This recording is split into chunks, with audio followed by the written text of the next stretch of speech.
여러분, 혹시 이런 생각 해보신 적 없으세요? 왜 어떤 글은 보자마자 마음이 확 끌리는데 어떤 글은 그냥 휙 넘기게 될까? 오늘 바로 그 비밀을 파헤쳐볼 건데요. 설득의 과학, 행동 경제학의 세계로 여러분을 안내합니다. 우리는 보통 글 잘 쓰는 걸 타고난 재능이나 예술 같은 거라고 생각하잖아요. 아, 저 사람은 감각이 있어. 이렇게요. 그런데 만약에 사람의 마음을 움직이는 가장 효과적인 방법이 사실은 아주 정확한 예측 가능한 과학 공식에 따라 움직인다면 어떨 것 같으세요? 자, 설득의 비밀을 제대로 이해하려면요. 먼저 우리 머릿속에 대한 오해 하나를 풀어야 해요.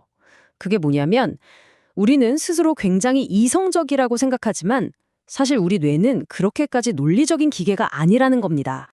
자, 화면 한번 보시죠. 간단한 테스트로 바로 시작해 볼게요. 여기 수평선이 두 개가 있는데 어느 쪽이 더 길어 보이세요? 정답은 놀랍게도 둘이 똑같습니다.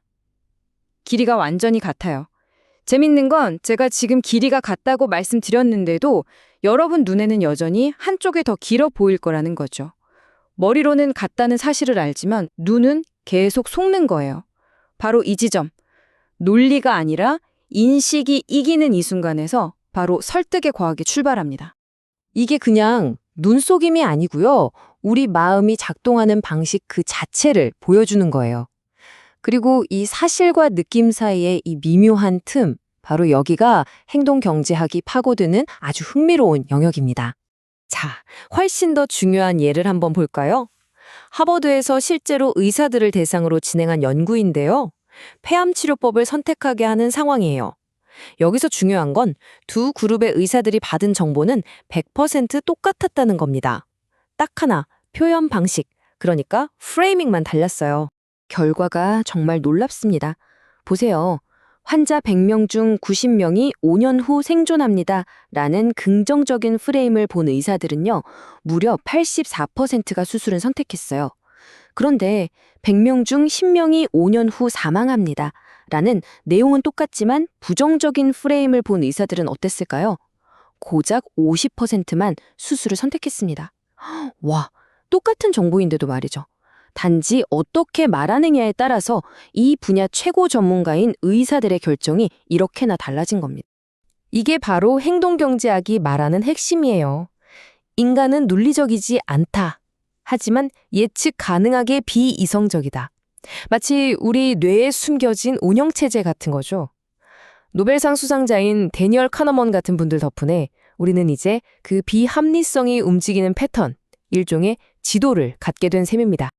자, 그럼 이런 뇌의 비밀을 알았으니 이걸 어떻게 써먹을 수 있을까요? 사실 마케팅 분야에서는 이미 오래전부터 이 행동경제학 원리랑 기가 막히게 들어맞는 아주 강력한 설득 공식을 사용해왔습니다. 그게 바로 파소나 공식입니다. 총 6단계로 되어 있는데요. 중요한 건 이게 그냥 정보의 나열이 아니라는 거예요. 고객의 감정선을 따라서 흘러가는 하나의 스토리텔링 구조거든요. 자, 한 단계씩 한번 뜯어볼까요? 첫 단계는 고객의 문제에서 시작하고요. 그 다음엔 그 문제에 공감해주면서 신뢰를 쌓죠. 신뢰가 쌓인 다음에야 비로소 해결책과 구체적인 제안을 던지는 거예요. 그리고 여기서 진짜 중요한 게 바로 5번째, 범위 좁히기입니다. 이런 분들께는 저희 제품이 맞지 않아요 라고 솔직하게 말해주는 거죠. 이게 오히려 신뢰도를 폭발적으로 높여요. 그리고 마지막에 뭘 해야 할지 명확하게 행동을 요구하는 겁니다. 정말 치밀하게 설계됐죠? 근데 파소나 같은 이런 강력한 공식을 알게 되면 어쩌면 이거 사람들을 교묘하게 조종하는 기술 아니야? 하는 생각이 들 수도 있어요. 하지만 진짜 고수들은 압니다. 최고의 설득은 속임수가 아니라는 걸요. 단 한 번의 판매로 끝내는 게 아니라 공정함과 신뢰를 바탕으로 평생 가는 관계를 만드는 게 진짜 핵심입니다. 그래서 정말 똑똑한 비즈니스는 문화폐 이익이 아니라 장기적인 관점에서 고객 생애 가치, LTV라고 하죠. 여기에 집중합니다. 이건 그냥 착하게 살자 같은 윤리적인 문제가 아니에요. 한 명의 팬 고객이 평생에 걸쳐 가져다주는 가치가 단기적으로 바가지 씌워서 얻는 이익보다 훨씬 크다는 아주 냉철한 전략적 계산인 거죠. 자, 이 공정함이라는 게 얼마나 중요한지 보여주는 아주 유명한 실험이 하나 더 있습니다. 전통적인 경제학 논리와 우리 인간의 심리가 어떻게 충돌하는지 아주 잘 보여주죠. 질문은 이거였어요. 평소에 15달러 하던 눈삽을 폭설이 오니까 20달러로 올려 파는 거 공정한가요? 자, 경제학 교과서대로라면 수요가 폭발했으니 가격을 올리는 게 당연하죠. 그런데 사람들 반응은 어땠을까요? 무려 82%가 이건 불공정하다고 답했습니다. 사람들의 마음속에는요, 이익보다 공정함이라는 훨씬 더 무거운 저울이 있었던 겁니다. 이게 바로 유명 레스토랑 경영자 닉 코코나스가 했던 말의 핵심입니다. 고객이 더 낼 의사가 있더라도 경험의 본질적인 가치 이상을 받으면 안 된다. 그는 알았던 거예요. 아무리 맛있는 음식을 먹었어도 나 오늘 좀 바가지 쓴 것 같아 라고 느끼는 순간 그 고객은 두 번 다시 돌아오지 않는다는 사실을요.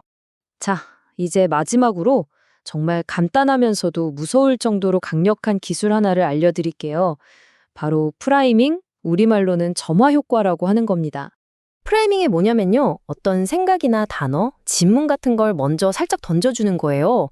그러면 나도 모르는 사이에 그게 내 머릿속에 남아있다가 그 다음에 하는 생각이나 행동에 영향을 미치는 현상입니다. 정말 신기하죠? 아주 간단한 예를 들어볼게요. 만약 제가 여러분에게 먹다, eat이라는 단어를 먼저 보여주고 그 다음에 s, o, 빈칸, p 이 단어를 완성해 보라고 하면 대부분 수프를 떠올릴 거예요. 그런데 만약 제가 씻다, wash라는 단어를 먼저 보여드렸다면 아마 soap, 비누를 떠올렸을 가능성이 훨씬 높겠죠. 이게 얼마나 강력하냐면요. 한 연구에서는 그냥 사람들에게 이렇게 묻기만 했어요. 혹시 6개월 안에 새 차 사실 계획 있으세요? 라고요. 그냥 물어봤을 뿐인데 그 질문을 받은 그룹이 그렇지 않은 그룹보다 실제 자동차 구매율이 무려 35%나 더 높았습니다. 믿어지세요? 질문 하나 던졌을 뿐인데 실제 행동이 바뀐 겁니다. 이 효과는 다른 데서도 똑같이 나타났어요. 사람들에게 투표하실 건가요? 라고 물으면 투표율이 25%나 오르고요. 치실 자주 쓰실 건가요? 라고 물으면 실제로 치실 사용량이 늘어난다고 합니다. 심지어 그냥 글 제목 끝에 물음표 하나만 붙여도 사람들의 관심도가 확 올라간대요. 여기서 우리가 얻어야 할 교훈은 명확합니다. 질문은 단순히 정보를 얻는 수단이 아니라는 것. 질문은 그 자체로 상대방의 뇌를 특정 방향으로 준비시키고 미래의 행동을 만들어내는 아주 적극적인 도구라는 겁니다. 결국 오늘 이야기한 이 모든 것들, 우리 마음의 비이성적인 패턴들을 이해한다는 건요. 더 이상 이게 통할까? 하고 감에 의존하지 않아도 된다는 뜻입니다. 대신에 사람들의 마음과 진정으로 연결되고 깊은 신뢰를 쌓는 메시지를 과학적으로 설계할 수 있게 되는 거죠. 자, 이제 이 비밀을 알게 된 여러분은 가장 먼저 어떤 질문을 던져보시겠습니까?